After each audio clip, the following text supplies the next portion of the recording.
Hey, and welcome to the 43rd episode of the Pixel Meditations. This episode covers Matthew Walker's book, Why We Sleep.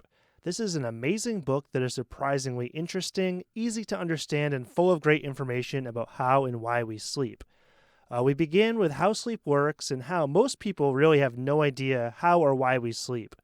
We then move on to the circadian rhythm, what kind of sleepers we are, and how caffeine actually affects our bodies. We then move to animals and how certain animals can actually sleep with just half their brain. We talk about the benefits of sleep for memory and for creativity, plus a lot more.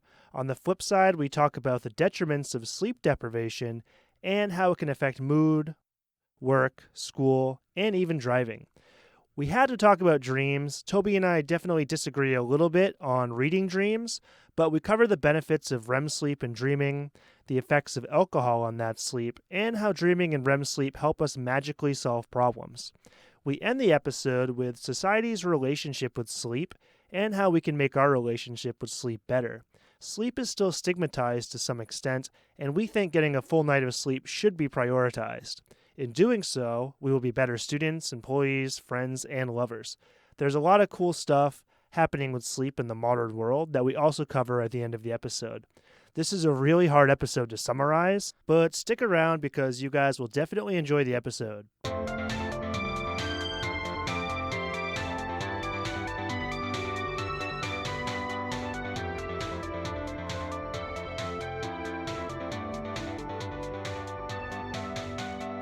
Hey everyone, welcome back to the Pixel Meditations. This is your host Steve. And this is Toby. Alright, today we're going to a book we read about sleep. But before we get to the actual book, I think we should probably talk about why we're actually interested in reading a book about sleep in the first place. Why would we want to read a book about sleep? Yeah, so you pitched the idea of doing an episode about dreaming initially. And I think dreaming is a really cool topic, and we definitely could have made an episode on dreaming, and we may, in future episodes, focus more specifically on that topic. But I think while investigating this idea, we kind of just came to the conclusion that sleep is a very kind of mysterious and interesting process, and neither of us really know that much about it. So we decided between us that it'd be really cool to read a book about this topic and kind of get the state-of-the-art research on like what sleep is and why people sleep and what kind of what's happening with it. And I think through this process, we've found a lot of really interesting information and that we want to share with our audience. And it's very useful, and it's a topic that is kind of gaining significance around the world. So yeah, I think it's definitely a cool topic that we found. Yeah, so in short, I had listened to this podcast. I think it was The Art of Manliness. I really can't remember. But they had a guest on there, and he talked about how he was a guy, his whole life purpose was to help people find like their life callings and stuff. And he had talked about dreaming and how it actually like communicates with us sort of through the self-conscious, and how it helps us find meaning in life, and how it can actually solve problems.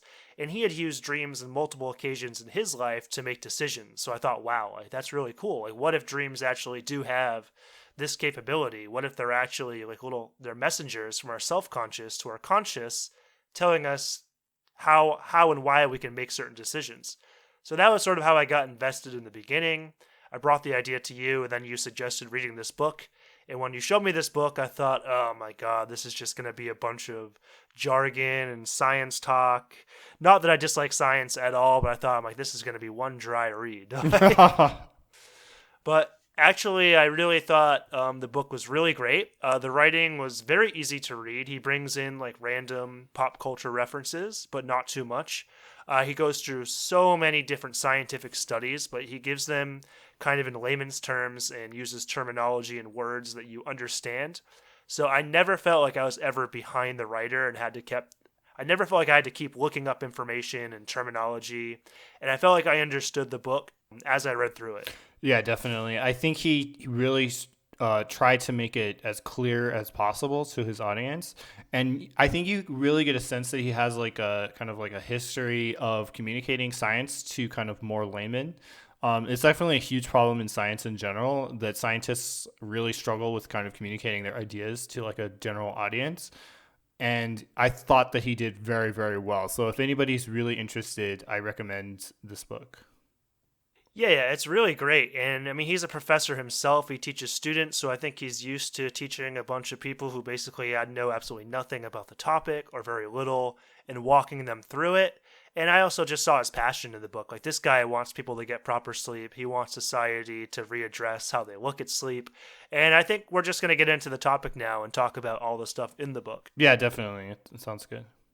Let's talk about sleep as a process in the beginning, because I think sleep is something that, like you said, if we don't really know why we do it, most people are like, yeah, we definitely need to sleep. I know it's healthy, but if you ask them why it's healthy or like what sleep does, they probably just say something like, it helps you concentrate, or they give you some generic response that really had no grounding in science, or Yeah, I mean, there's no way they could explain why you sleep. yeah, it's kind of funny because like like when I was younger, and I think it might be a very common thought among people, they just seem to think that like, why can't I just lay or just like lay in like kind of like a sedentary state and like not really like go unconscious, and my body can just like do whatever it needs to do for sleeping. Like, why do I have to be unconscious, and why does it have to be the specific process of sleep? Like, what's so special about that? It's not really clear at all. Like, it seems almost like a tautology. Like, I need to sleep because I feel like I need to sleep. Like, do you know what I mean? Like, it's like there's no inherent reasoning. Like it's just because you feel tired. That's why you need to sleep. Yeah, I think therefore I am. I sleep because I sleep.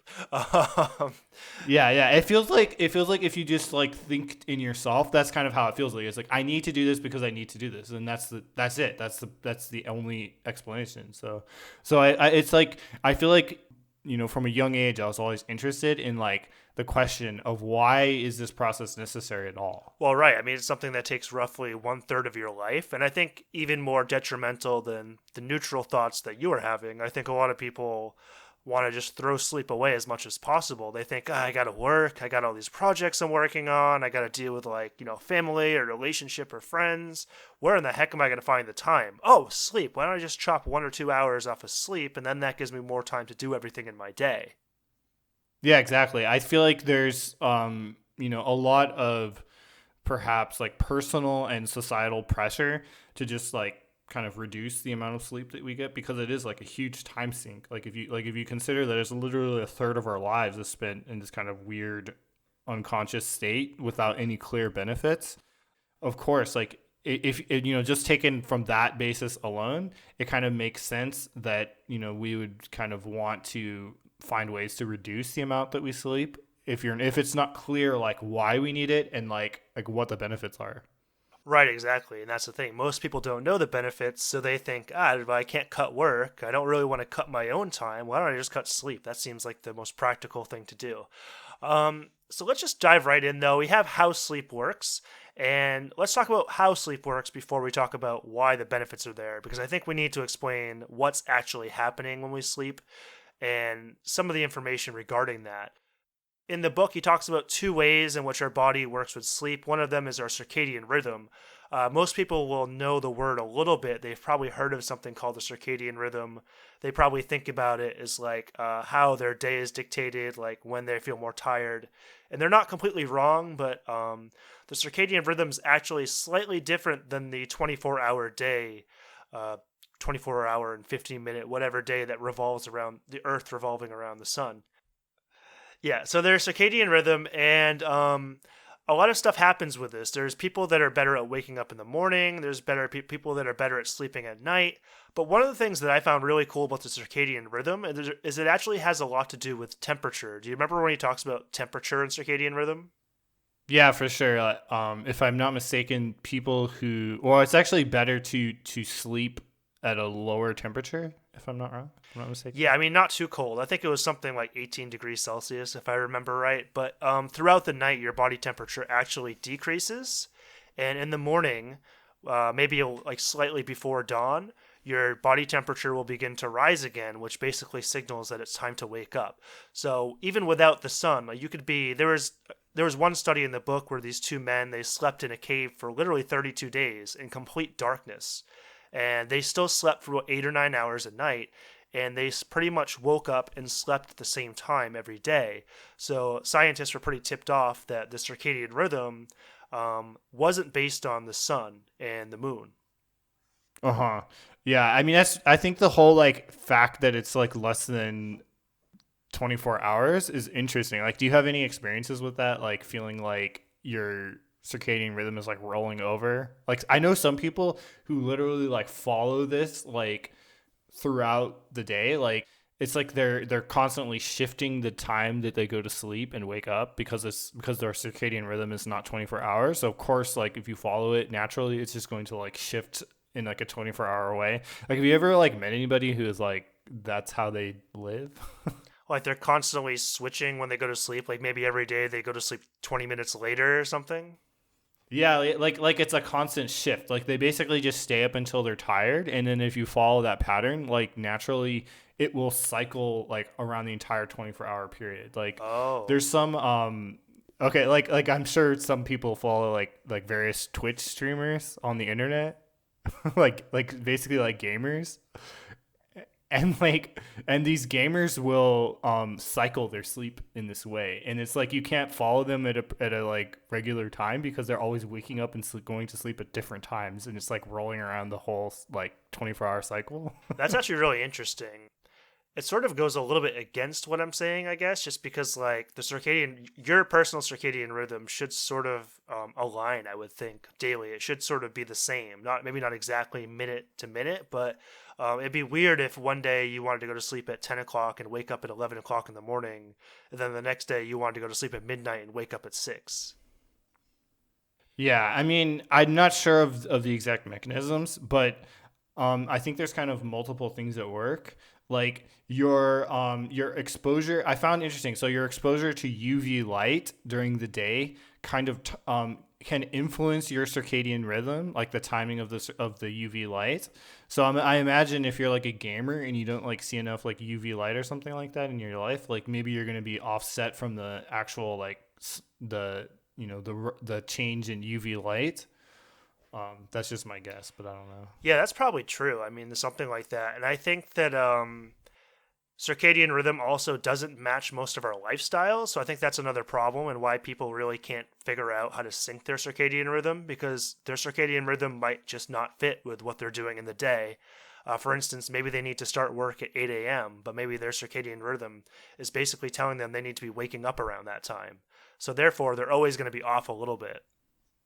Yeah, for sure.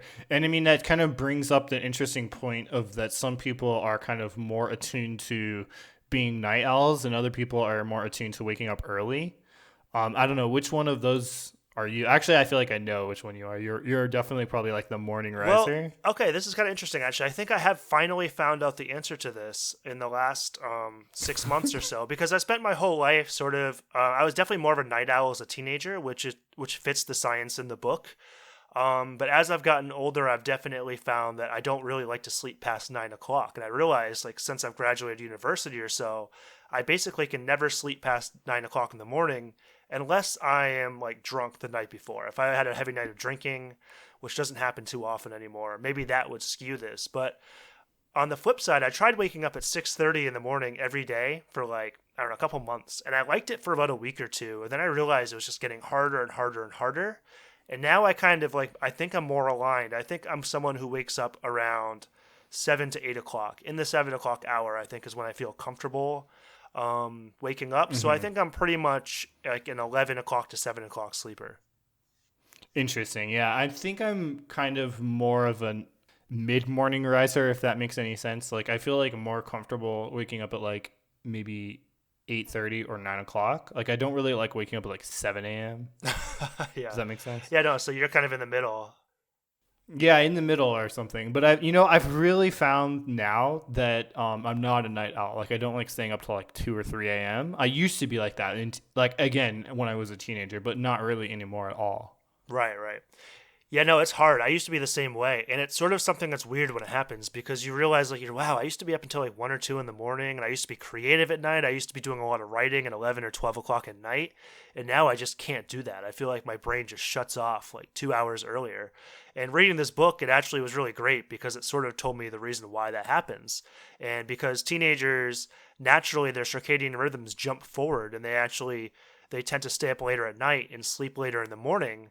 And this is why it's so hard for them to study and go to school. And the reason, do you remember why he said teenagers, this might happen to teenagers in the book? Like kind of the ultimate reason or more of like the mechanism? The ultimate reason. Well, it's very speculative. Oh yeah, the ultimate reason was really interesting, and I mentioned this to my parents because I thought it was so interesting. But basically, as far as I understand, the teenagers are staying up later at night because it's basically their first kind of experiences of independence, which is kind of like budding in their kind of teenage minds, and like it's like their first times to kind of be themselves, and kind of in a developmental kind of sense, that's really important because as children, you're completely dependent on your parents, and then you slowly develop this sense of independence and develop as your own human. And then, so developing this mechanism to kind of stay up later and later at night, allows you to have at least some period of time where you're completely like your own being. And I thought that was really interesting. And it corresponded to my own experience of staying up late and basically like being my own person, like browsing the internet or being like I don't know, playing games or chatting with friends or doing whatever I wanted to do from maybe like these, few hours at night. Right, yeah, no, you nailed it. So yeah, it's kind of like teenagers learning how to become autonomous and take care of themselves, and a chance where they can socialize with one another rather than being under the direct control of their parents, which is really, really fascinating. Yeah, it is. It's completely fascinating. I think most most people are gonna relate to this. Be like, oh yeah, as a teenager, I used to love staying up until like 12, 1, 2 o'clock in the morning. And yeah, me and my brother were both teenagers together, and it was really fun because we used to just like play video games. Our parents would be asleep. We just like talk about random shit, and like it was just like a really good time. It was just like really fun, I kind of have like fond memories of that time period playing like Counter Strike or some like kind of handheld like DS game together or something. So Yeah.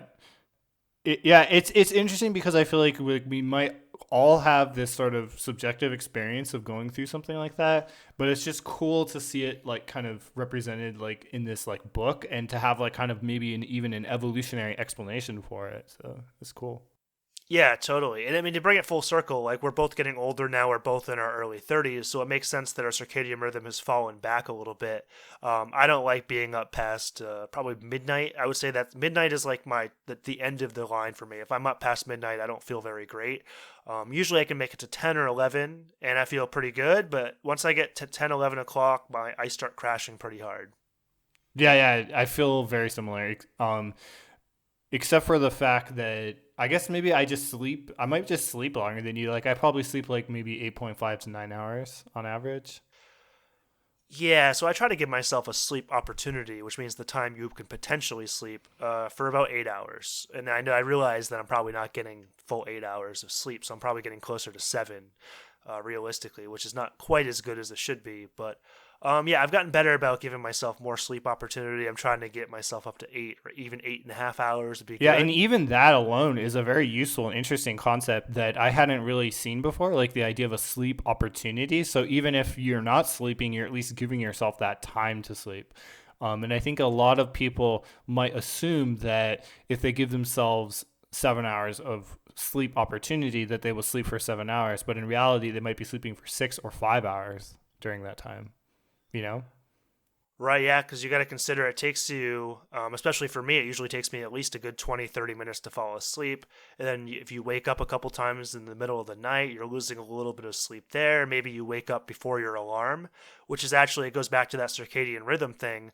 Your body kind of knows like when it's supposed to wake up, and there's an internal clock. So part of the reason that we tend to wake up just like 2 or 3 minutes before our alarm, I know it's like the worst feeling in the world, is because of that, Yeah. of that circadian rhythm kicking in. Yeah, and that's such a weird feeling that I've definitely experienced. Like basically, literally waking up like right before your alarm clock and like looking at it and watching it like go off. It's such a weird experience. Yeah, I think that happened to me yesterday, so it's like very like it's fresh in my mind. It just happens. But I want to jump on I want to move on to the second reason why we sleep because something that controls how we sleep, which is there's a chemical in our body called adenosine or adenosine. I'm guessing it's adenosine, right? Adenosine, yeah. Yeah, so adenosine is something that it's a chemical, and the longer we stay awake, the more and more it builds up. So if you're awake for just an hour or two, there won't be much adenosine in your body. But if you're awake for 16 hours, there's going to be so much adenosine in your body and so much built up. And what this chemical does is it basically just makes you feel really tired.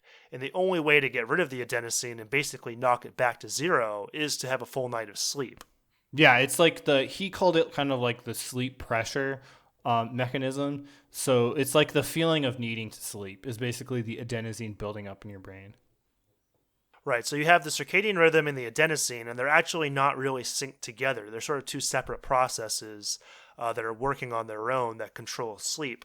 The reason I want to bring up adenosine mostly, though, is because of the caffeine thing. I don't know, do you drink a lot of coffee? I definitely do, although I try not to do it in the evening. But yeah, I'm a caffeine drinker. Come on, man. I've gotten a lot better. I'm down to like just my morning cup, but then in the afternoon, sometimes, like maybe once a week, I'll have a second cup. Yeah, I'll usually do like 1 or 2 cups in the morning, and that's pretty much it for me. Okay, so you're not like a heavy No, addict. no, I hiked with a guy from the no. Netherlands. I hiked with a guy from the Netherlands last week, and he was drinking coffee. He said he drinks coffee 5 times a day. He even brought his little French press on the hike, so like he was a massive caffeine lover, we'll call it enthusiast. Yeah, yeah, no, yeah. Some people really are insanely addicted to caffeine. For me, it's interesting because I feel like my sensitivity to it isn't very high. Like I have to drink a ton of caffeine to feel that like kind of jittery feeling. I feel like 1 cup will not even do it for me. Like it's mostly just like the warm feeling of it. Like I don't feel like it physiologically affects me until I really drink like a lot. So I usually just don't. Damn. Okay, that's interesting because usually that used to be exactly how I was too. But now that I've cut my caffeine back to 1 cup a day, if I drink that second cup, I'll be like shaking. Usually, I'll be Yeah, yeah. shaking and just like, oh my god, I'm like tweaking out here. Yeah, yeah, yeah. No, I definitely have had that kind of jittery feeling. But I mean, I have also experienced the whole like caffeine suppressing your sleep. Like you have caffeine too late in the day or whatever, and then you feel like you can't sleep.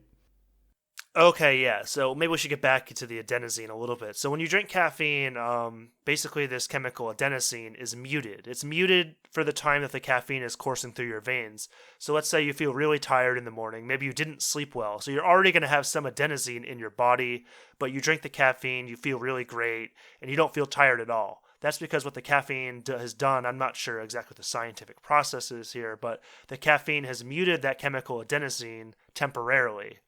Now the problem is that when the caffeine wears off 5 to 7 hours later, the adenosine comes back, but it doesn't just come back when you started the caffeine. Now all the adenosine that has been building up in the time that the caffeine is in your body hits you all at once, which causes the caffeine crash. Yeah, yeah, for sure. Exactly. And if I'm not mistaken, the actual mechanism of that is the caffeine binds directly to the adenosine, and then as the caffeine is metabolized, the adenosine becomes free, and then that's added to the additional adenosine that you have floating around in your body. So then you have an even bigger amount of adenosine than you had before. Right, yeah, it's pretty crazy. So I mean, yeah, and then I also in the book he kind of mentions that like basically caffeine that there's like a certain people that can like metabolize caffeine in like 3 or 4 hours, but the majority of people can't metabolize it. It takes them 5 to 7 hours, and I'm certainly one of those people because I swear to God, like living in Asia, there's so many people I see drinking coffee at night here, and if I do that, I will literally be up all night. But these people can drink coffee and go to sleep like 3 hours later, and it's like a superpower. Yeah, it's pretty weird. I don't know. I feel like for myself, like it's more based on my tolerance, like how much I've had. If I, like you said, like if I just like stop drinking it at all, I feel like my tolerance will increase for it. Or sorry, my tolerance will decrease for it, and I'll become really sensitive if I just like stop drinking it. But if I drink a lot of coffee, like 2 cups a day or something, I feel like honestly, like it's hard for it to even feel like it's doing anything for me. But I don't know. Well, I've had times where I've drank coffee and I'm still really tired, but my heart is pounding. Like that's definitely something that happens sometimes. Uh huh. Yeah. No, actually, it speaks. So, like, he mentions this in the book briefly, but like, I experienced this kind of like in a like really kind of profound way the other day. But like, When I woke up, I felt like my heart was just like pounding. Have you ever felt that? Not when I wake up. No, was that like a night? Maybe a nightmare. Yeah, maybe I was having some kind of crazy nightmare, but I've read that that's like it's somewhat common to have like heart palpitations like immediately when you wake up. I don't know. I don't know what it's related to, but this is strange. Yeah, I don't know on that one. You might have to do a little more research. Yeah. But okay, the last thing we can talk about on how sleep works is animals. So yes, it's confirmed that everything sleeps. Plants sleep, animals sleep, fish sleep. And if you're like me, you're probably asking like, well, how the heck can a fish sleep? Like, do they sleep with their eyes open or whatnot? So they found out. I'm not going to talk about all the animals in the world, but a couple that interested me in particular were birds and aquatic mammals like dolphins and whales. And it turns out that these creatures can actually use half of their brain to sleep and half of their brain to navigate. So a dolphin can actually swim and function with half of its brain while it's sleeping with the other half, which is just incredible. I mean, Yeah, it's no, it's amazing. really incredible. I thought it was really cool. So we also described an example with birds. So basically like if there's a species of bird, like say they're standing on like 1 foot or whatever, and all of the birds are like kind of facing kind of the interior of a circle, like they'll all have the like side of the brain that's like facing the center of the circle like in sleeping mode, and the side of the brain that's facing like the outside like looking like with one eye at the space around them is like awake, like like so they're kind of like and they're standing in a circle to kind of like combine their like half awareness of what's going on around them. And I thought that was a really interesting example. Yeah, this idea of basically allowing half of your brain to sleep at once. But maybe we should bring up the concept of NREM and REM sleep. Sleep is divided into these two kind of forms of sleep. So there's God, what does NREM stand for again? Just non-REM. It's just the N is just Okay, non. so non-rapid eye movement sleep, and then REM is rapid eye movement sleep. Okay, so the NREM sleep is the first part of the sleeping cycle, and then the REM is the next part. Although it's not like sleep is divided into 50-50. It's more like sleep is like divided into these chunks of NREM and REM, and maybe it like cycles through both of them like 3 times throughout a night or something like that. But like in NREM sleep, your eyes aren't moving, so that's how it was kind of defined. And if you look at like a brain scan, like you can see that there's like waves of like energy flowing through your brain and during NREM. And then for REM sleep, your eyes are rapidly moving around, and your brains is basically not, it doesn't have this like similar kind of wave pattern. It's more kind of how it is like kind of when you're conscious. And it's interesting as well because they found that most of the dreaming that occurs in REM sleep. So species that do not have REM sleep, so rapid eye movements, are not thought to have the same kind of dreams that we do.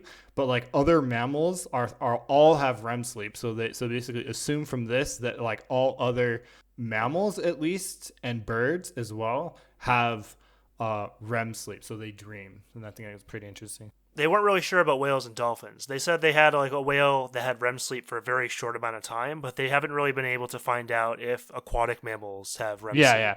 The authors were like hypothesizing that they have kind of like a modified version of REM sleep. So like he's his own hypothesis, although it doesn't no I don't know if it was supported by evidence, but his own hypothesis was that they have a version of REM sleep. It's just not this. It's not quite the same, and they had to kind of modify it because they obviously live in the ocean, and like going into full REM sleep or whatever, it's like probably going to be detrimental.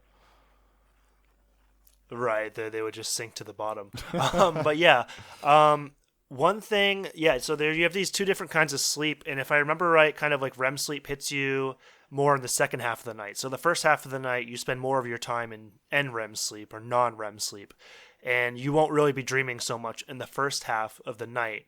That is, unless you've been sleep deprivated, because when you lose sleep and you go back to sleep the next night, your body will try to recover REM sleep first. So if you got really bad sleep last night and you go to sleep tonight, you might actually have more REM sleep tonight than usual, and it might cut some of the non-REM sleep to get that REM sleep in there. which is pretty interesting. Yeah, it is definitely interesting. And then also, so further on, like after you're basically your body trying to recover your sleep debt or whatever. Further on, like you'll have nights that are mostly REM sleep. So it's kind of like as soon as you satiate your NREM, then it's like okay, now we're gonna have nights that are mostly REM sleep. Well, I think you got that backwards. It starts with REM sleep and then goes back to Oh, NREM. did I switch the two? Okay. But yeah, so that's kind of interesting. So yeah, I think they said like there's generally 6 or 7 cycles a night, and each one's about 90 minutes, and so you generally tend to have multiple dreams a night. But we're gonna get back to dreams pretty soon. I know that's definitely a very interesting part of this podcast for a lot of people, and we're definitely gonna cover it. But let's talk about some of the benefits of sleep. We talked about how we sleep, so now people hopefully have a better understanding of how. But we haven't really talked about why we need to sleep yet. So there's obviously a lot of recovery and bodily functions that get recovered in sleep. Not some of them just being stuff like better concentration.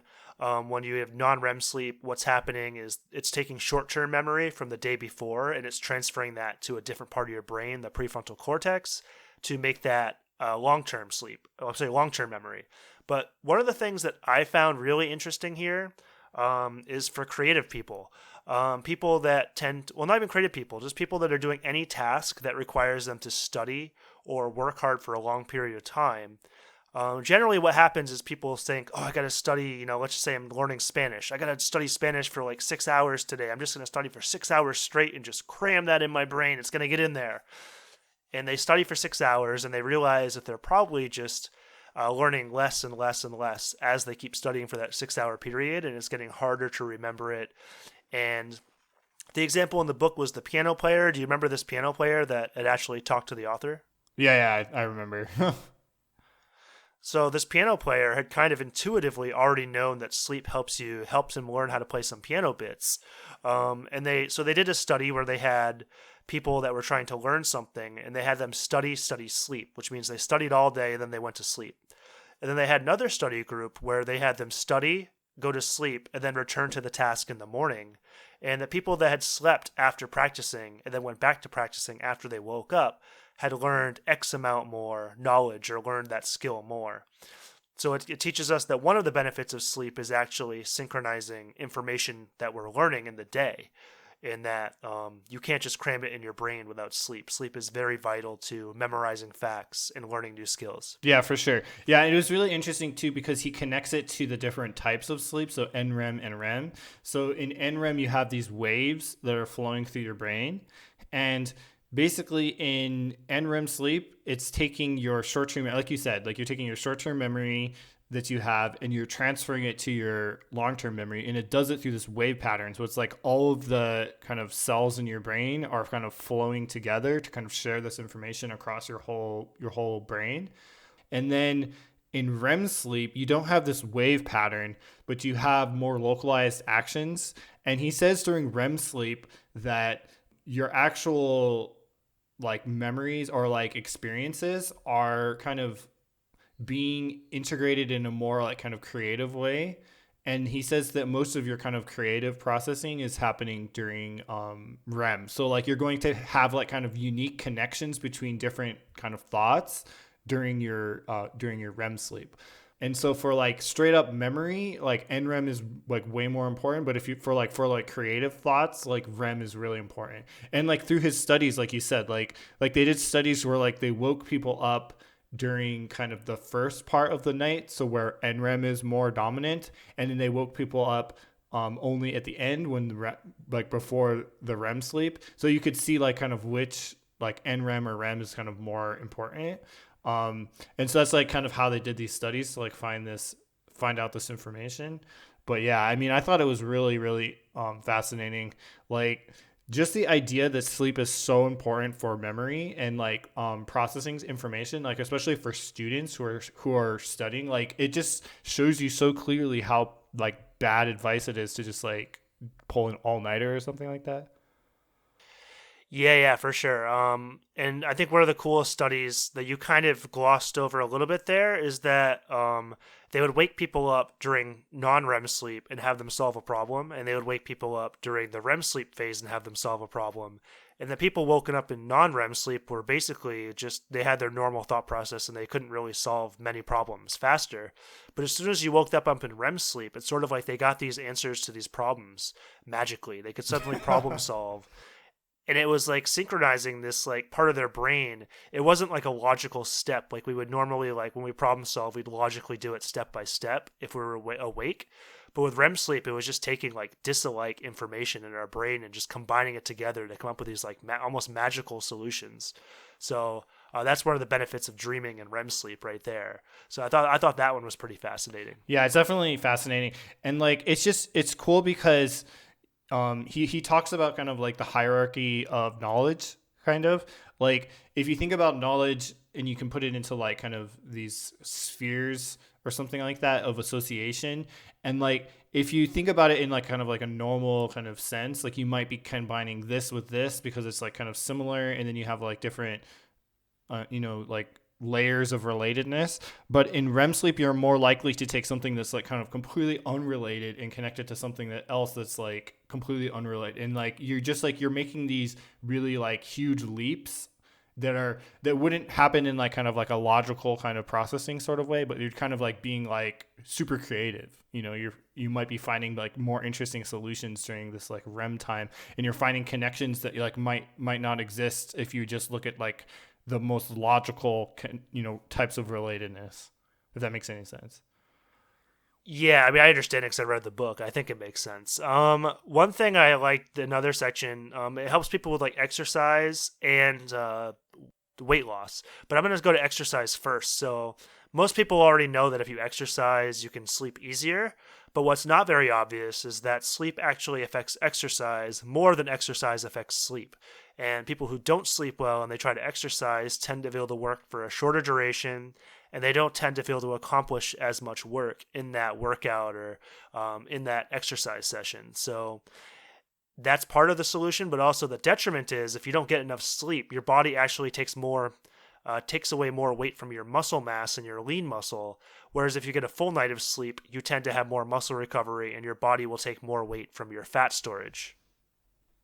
Yeah, that part was definitely I think it's fascinating. I think it's fascinating that the relationship between sleep and exercise isn't all one way or all the other way. It's like it's kind of more one way but not completely directly. Like like there's like it's everything with sleep always feels pretty complicated. Like there's not like a simple answer here. No, there's not. I mean, this is very. I think it's very hard science to study, and that's why he spends a whole chapter basically attacking, not really attacking, but talking about how Freud, who is beloved in the field of dreaming, in dream science for about 100 years in the 20th century, essentially was doing things very unscientifically, and most of the data he came up with was just either inaccurate or not something that could be scientifically proven, and has since been almost disproven. Yeah. I mean, initially, that's kind of like why I pitched reading kind of like more of a science book related to these topics, is just because I feel like with sleep, it's just so easy to just delve into almost like the pseudoscience.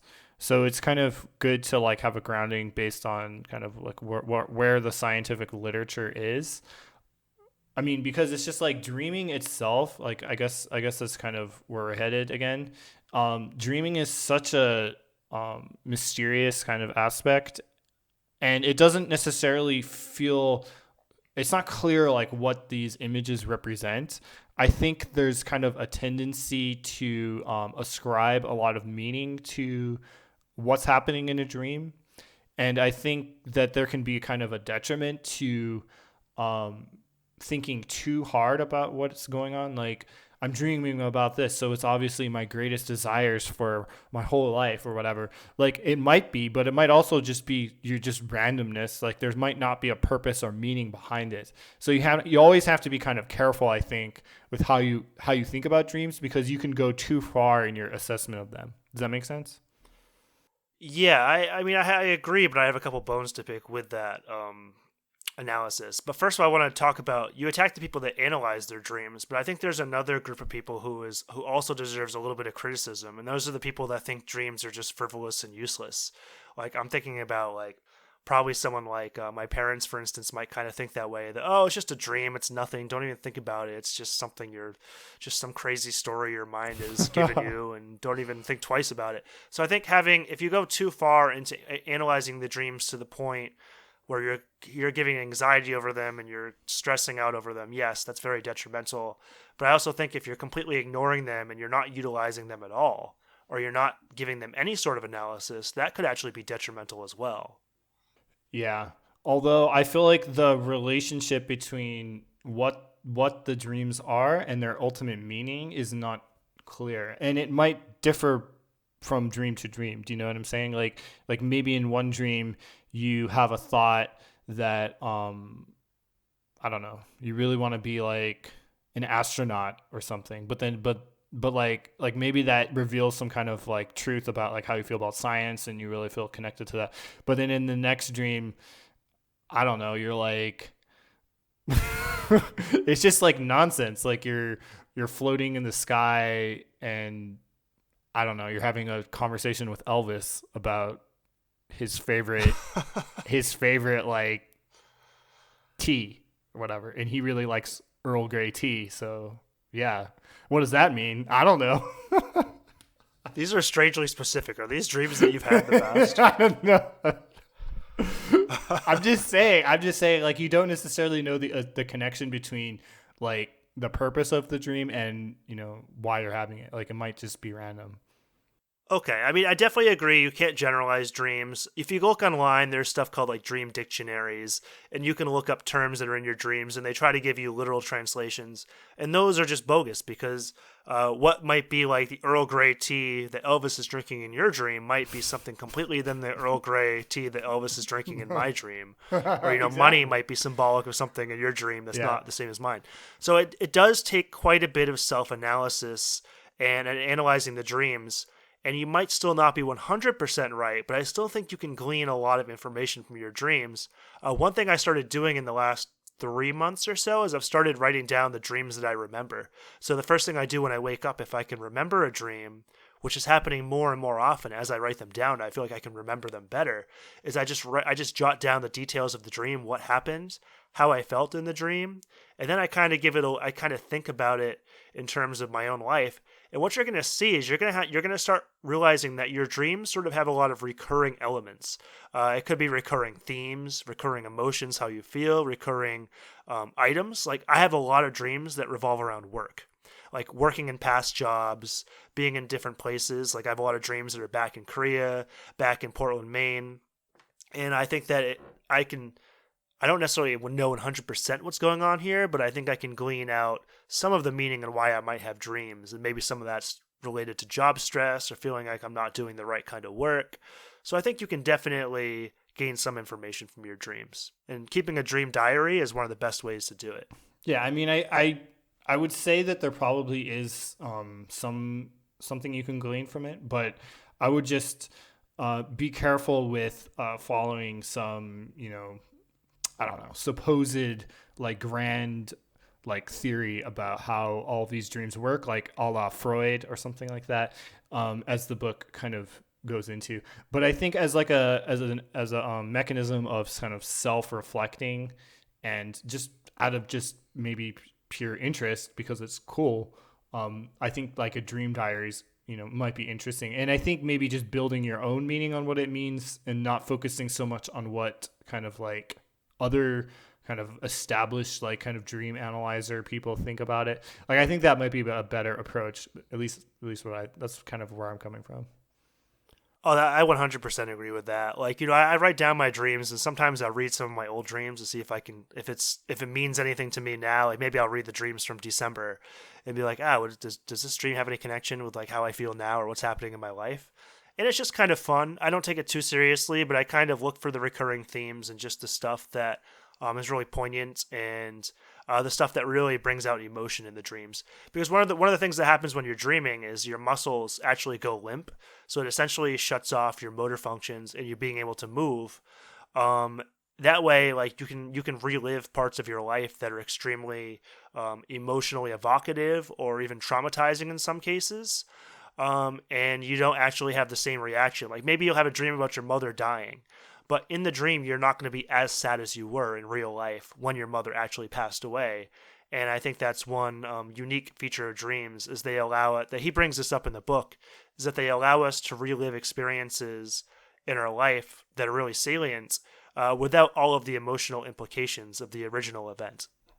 Yeah, for sure. And I thought that was a really cool and interesting point that basically that dreaming specifically helps with kind of how we deal with traumatic experiences. And like he had a whole section on like kind of helping people who've experienced PTSD, so post traumatic stress, and yeah, like basically make ensuring that they go into sufficient amounts of REM sleep is very important for making sure that they can get over this recurring kind of horrible experiences that they kind of like feel flashing before their eyes. And from a subjective experience myself, like I think it's true. Like if you can process these experiences through dreaming and not have the kind of like the really negative associations with them, like constantly pop up all the time, that are really hurtful or whatever. Like it's just kind of like what's in your past and it's just an experience. You don't have these negative feelings for it, then that's going to set you up to getting over kind of this trauma. Because you can think of it as just a memory. You don't have the associated negative spikes that are very common with traumatic experiences. And I just, from a personal point of view, I thought that was, just a fascinating section and a really important section too. Yeah, and one thing I actually want to just throw in there before we leave this section is that the prefrontal cortex in the brain is very associated with rationality and rational thinking, and it tends to curb your emotions. But when you're in REM sleep, the prefrontal cortex is totally shut off. So this is a very basically all your emotional parts of your brain, like the amygdala, the amygdala. Oh my god, the amygdala, and other parts of your brain that are related to emotions light up, and they're actually I think like 30% more active than they are in your waking state. But the prefrontal cortex and rationality is completely shut off when you're dreaming. So this is definitely dreaming is it's pretty much no doubt that it has something to do with emotions and kind of emotional control. Yeah, and I think that's really super fascinating. I thought the work that he had done with the PTSD people was really great. Like, just like kind of utilizing these natural capabilities of our mind to assist people who have had traumatic experiences, and that's a really really good thing because I think now maybe more than ever we're becoming really connected with the idea of PTSD and how that manifests, and we all are kind of like becoming kind of have an intuitive sense of how horrible that is. And so just the idea of being able to treat people without hardcore drugs or something like that, but just kind of like assisting their kind of natural processes to kind of overcome these issues is really cool. Yeah, it's sort of like a dream therapy almost. Yeah, for sure. Oh, the last thing I want to bring up. Sorry, this has to be said. It has to be said. Don't If you want to dream and you want to experience REM sleep, don't drink alcohol. Oh yeah, no, that's a good. No, that's actually really true. Like, I found more and more. Maybe it's just because I have more experiences with REM. But if I want to like screw up my sleep, like the surefire way to do it is to just drink alcohol late in the evening, like almost without fail. Now, I don't know if it's just because I'm older and my metabolism is different, but like without fail, like drinking a ton of alcohol at night will screw up my sleep. Oh yeah, I mean, there's a reason. Whenever I drink, I realize I tend to sleep for like 10 or 11 hours, and I think that's because sleep when you're drinking is not full rest. You tend to wake up a lot more times, even if you don't know it. Your body's not able to enter REM sleep when there's alcohol in your blood, and so basically you have to sleep longer to compensate for that lack of sleep during your normal sleep time. So even though alcohol is a sedative, it doesn't really put you in true sleep. Yeah, and that was another like major point of this book was basically that, um, being sedated. So like, say if you're undergoing surgery and you're getting anesthesia and you're sedated, you're in a sedated state. Like that is actually not sleep. Like that's actually a very different process from natural sleep. And a lot of drugs that are common on the market will put you in more of a sedated state. But in fact, it's actually not really sleep because you're not really undergoing these similar processes. So when you wake, you're not really going to be rested. You're going to feel like you just, and I've experienced this personally, like having undergone anesthesia. Like you just don't feel normal when you wake up from that. Like you feel like it's a totally different thing. Like you're waking up from like an alcohol bender. Like that's really what it feels like.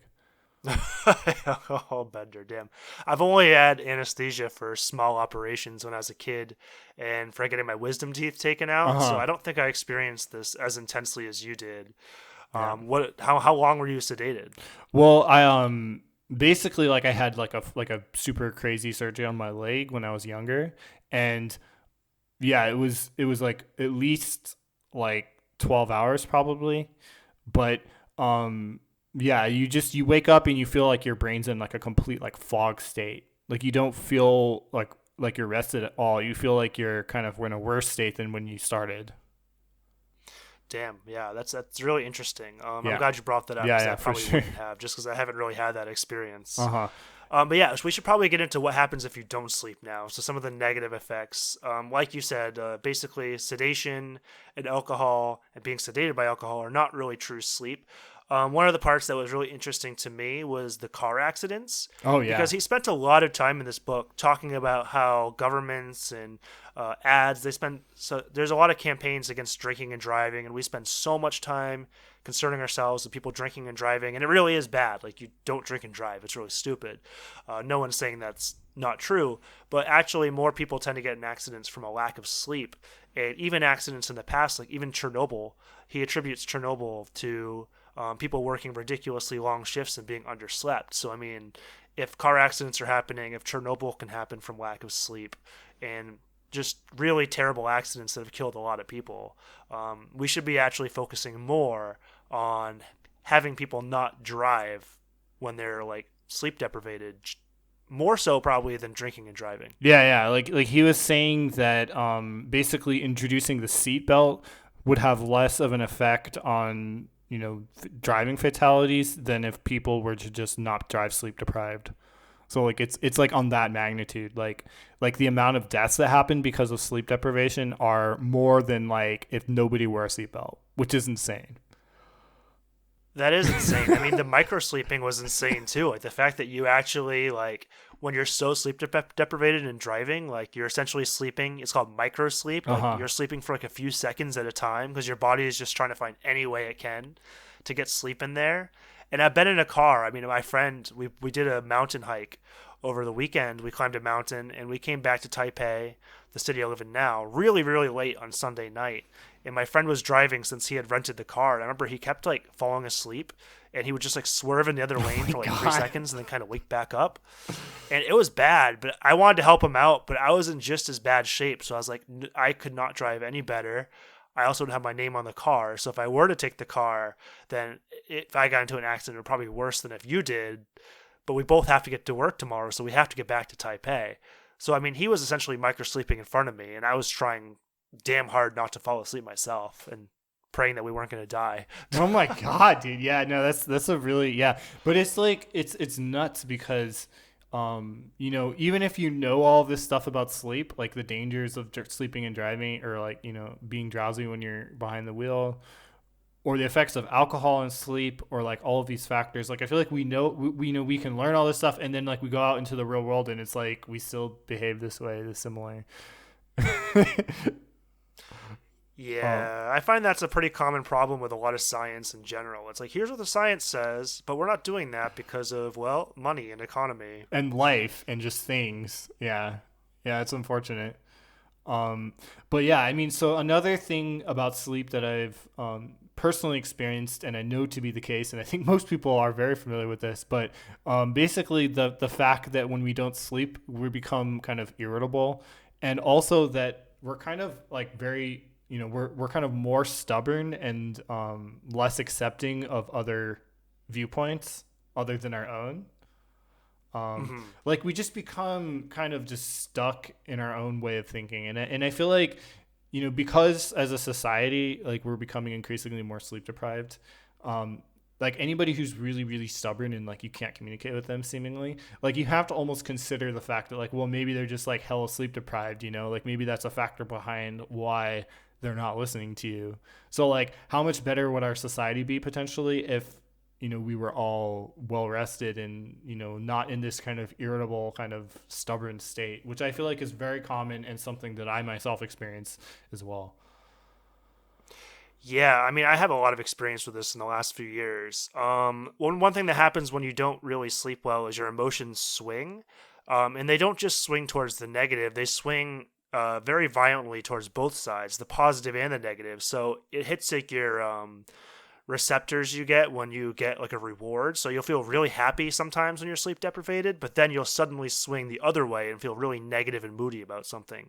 So essentially, you're just like on your emotions are just running away, and your prefrontal cortex can't do anything to curb them when you're sleep deprivated. But for me, I know, like, I mean, if I was looking at this objectively, I'd say it's really sad. But in 2016, when I first moved to Taiwan, I was having a lot of trouble sleeping, probably because of anxiety with my job. I didn't want to be a teacher anymore. The weather was just so much hotter. I felt like I had never had to sleep with an air conditioner for like 8 months of the year. And I really was just like going through hell for part of that year. I was just like, it was like days and days on end with lack of sleep. And there's even a couple times where I think it exceeded a week where I was really basically I had might have had one day at the most where I'd gotten a full night of sleep. And I started noticing that yeah, you start becoming a little bit delusional. You actually start seeing things like move a little bit here and there. Like it's kind of fucked up. Like you feel like you're hallucinating a little bit. But worse than that, my relationship with my students was actually starting to deteriorate. I was starting to get angry at the students way more and more. I was starting to hate my job in that time. And I was really just like moody with my students. And I was like, this is really not good for a teacher. I can't really be just like getting super pissed off when they do like one little thing wrong or they like speak a little bit of Chinese in the classroom. I really got to like control myself. But it was just so much harder to do when I was in that state. Like when I was kind of like partially an insomniac, I just couldn't do it. I would feel like there's just like an explosion inside my body that just came out. Yeah, yeah. No, I definitely know what you mean. Yeah, it's really just unfortunate. I mean, like for example, like students are forced to, you know, like in America, like in many school districts, and when I worked in America, it was the same thing. But like in high school, like literally starting school at 7:30 a.m. Like that's insanity for a teenager who like naturally wants to stay up late anyway. And then she'll just like have them in like a school environment and like expect them to like behave this, you know, how they should. That's just like it's not gonna work.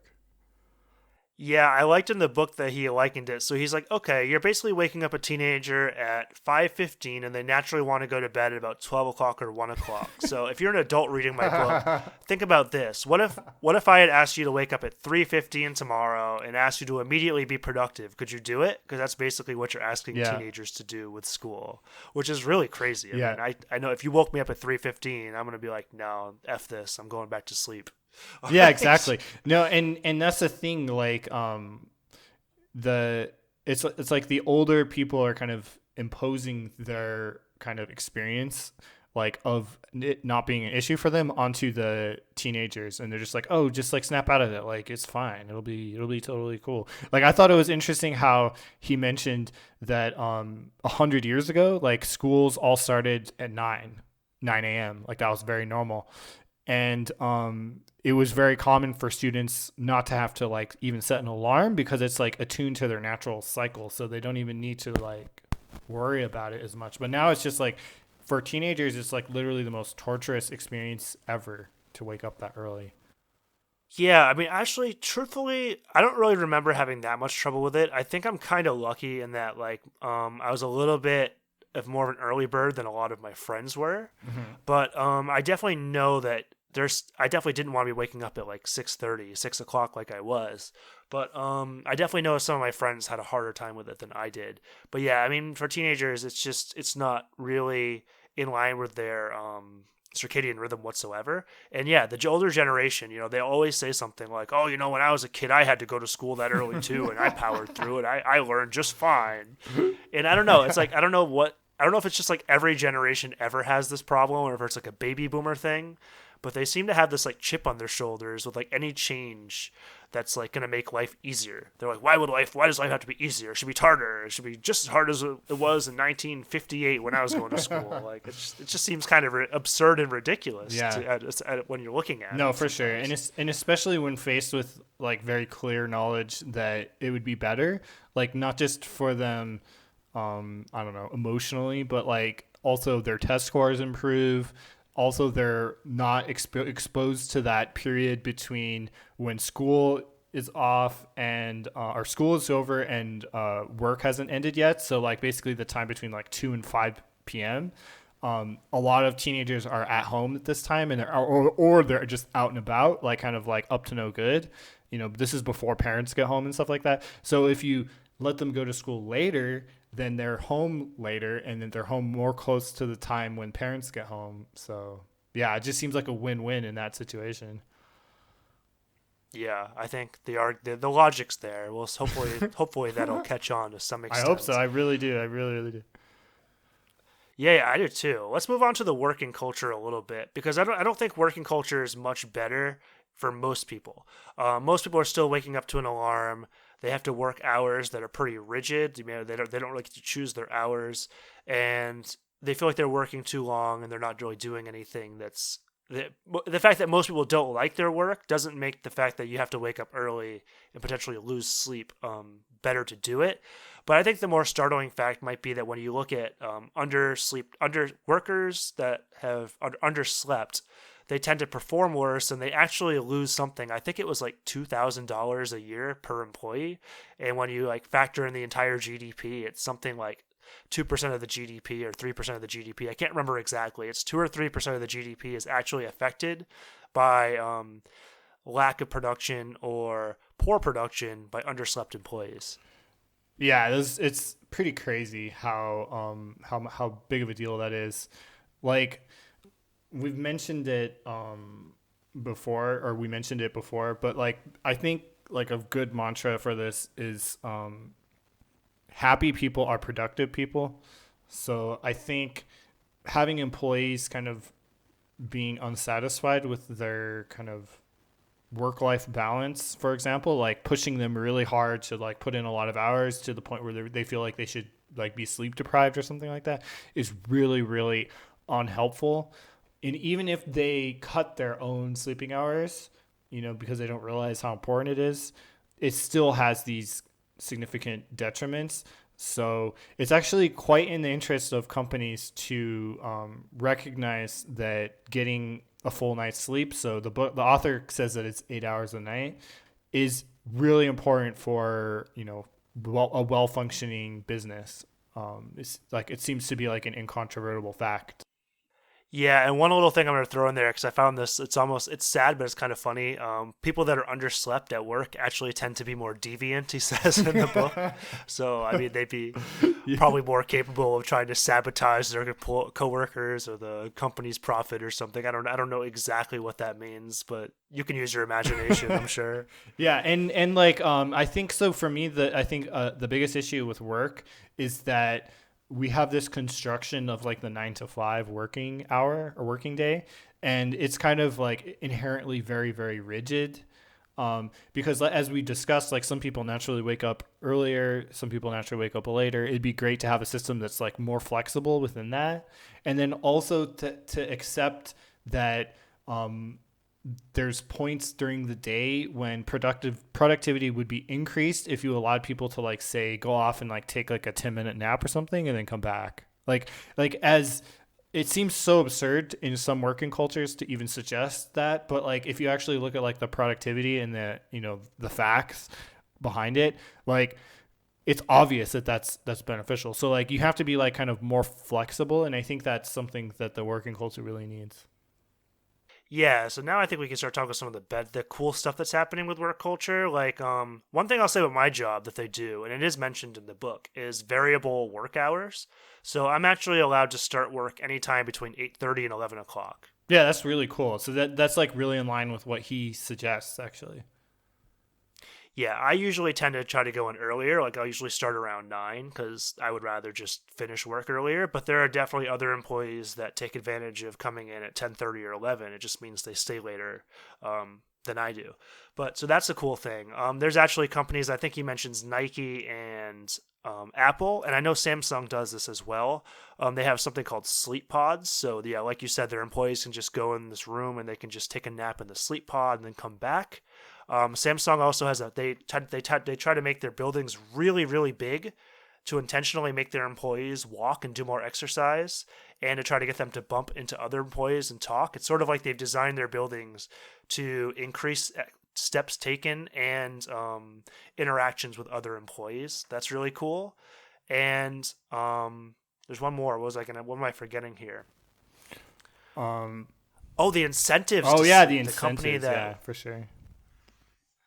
That's really cool. So yeah, I forget the name of the company. Maybe it's like Aetna or something like that. But it's a company and they're actually giving their employees bonuses. They give their employees a sleep tracker, and if they can sleep for at least 7 hours a day for 20 days straight, they get more money per hour during that time. That's a really cool idea, I think. Yeah, for sure. Like incentivizing employees to actually get a full night's rest. So he added to the Aetna plan to do this. Aetna plan, that's kind of funny. So Aetna is an insurance company, a health insurance. Yeah. So it's funny to say Aetna plan because that's like literally the context that you would always say Aetna in.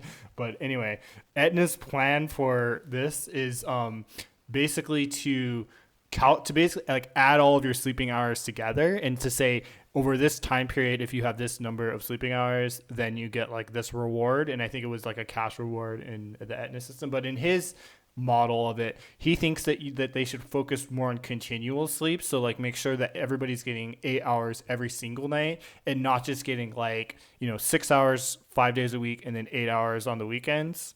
Like make sure that it's more continuous. That was like his suggestion to them, and also instead of giving them cash rewards, make them have more vacation time, which I thought was kind of interesting. Yeah, I totally like what he said. And he also mentions that, because this is something I was concerned with as someone who kind of has trouble sleeping sometimes. I should probably actually get that checked out. But he says that people that have stuff like insomnia and sleep disorders should actually not be penalized. They should actually be rewarded if they can improve their sleep situation. So if they're only sleeping for 5 hours a night, if they can like bump that up to 6 or 7 hours, they should get the same rewards that people who are sleeping for 8 hours normally do. Yeah, for sure. I think that's really important as well. Is it's like we talked about like the different types of sleepers. Like more early birds and well, okay, I guess it's night owls and morning risers. There you go, Night night owls. owls. But I think He just calls them morning and evening types. I don't even think he really gives them those okay, names. Those are just the more yeah, common names we give in society. yeah, for sure. But I think not punishing people for kind of their inherent like nature in regards to sleep is really good. And I think having kind of something like a built-in incentive and process like this is something that's really cool. And I think, future companies need to be paying attention to this because obviously the 9 to 5 work schedule where you're not even allowed to like close your eyes for longer than like 30 seconds is really, really, really like detrimental because humans just don't work with that like kind of robotic kind of way of thinking. So it's really good if we can modify or adjust, these systems in some way. Yeah, and plus, one thing we didn't really talk about that corroborates that is the fact that we're biphasic sleepers, meaning that we're supposed to get a big chunk of sleep at night, but we're also supposed to get a smaller dose of sleep in the afternoon. Right after lunch, we tend to be really tired and we tend to be more sluggish, and that's supposed to be the worst time of the day to work. And so we're actually supposed to get some sort of nap in that period of time. Yeah, it's interesting because I've personally experienced that, and I'm sure most people have, but like basically after you eat your lunch or whatever and you come back, you just feel so sluggish. Like you don't even want to continue. Like you feel like you do want a nap. Like it's just built into us. It's not a bad thing. It's just how we are. Right. And so the last point we talked about is stigmatizing sleep, and I think the stigmatization of sleep in culture is pretty prevalent. There's a lot of people out there, like for instance, Ronald Reagan was really famous for getting a lack of sleep, and I think he got Alzheimer's or some sort of disease that might have been attributed to it.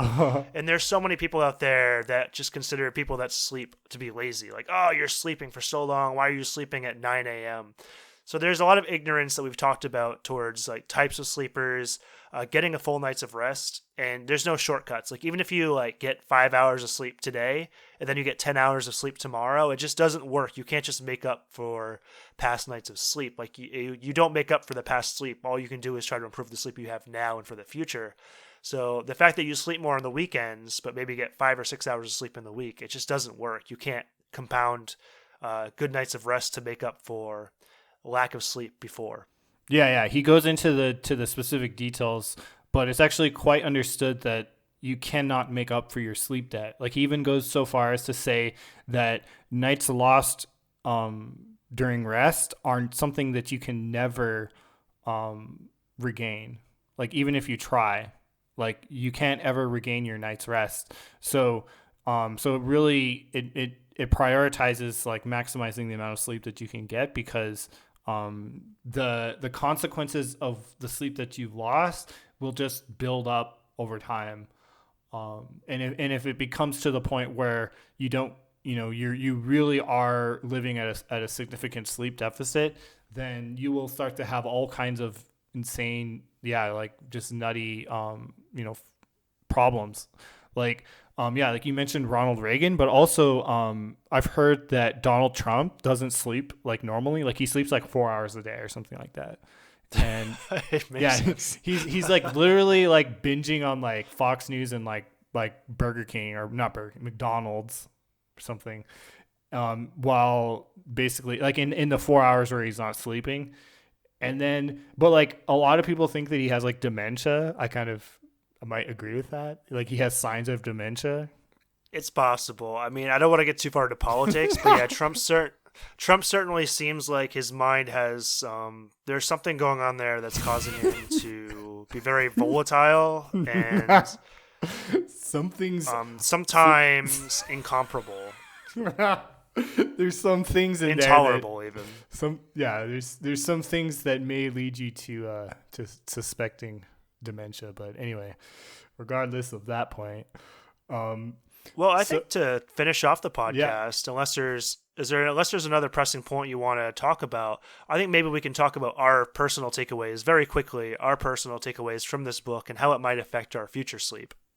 Okay, so for me, the biggest takeaway is I think it's his humane argument for how we should approach sleep.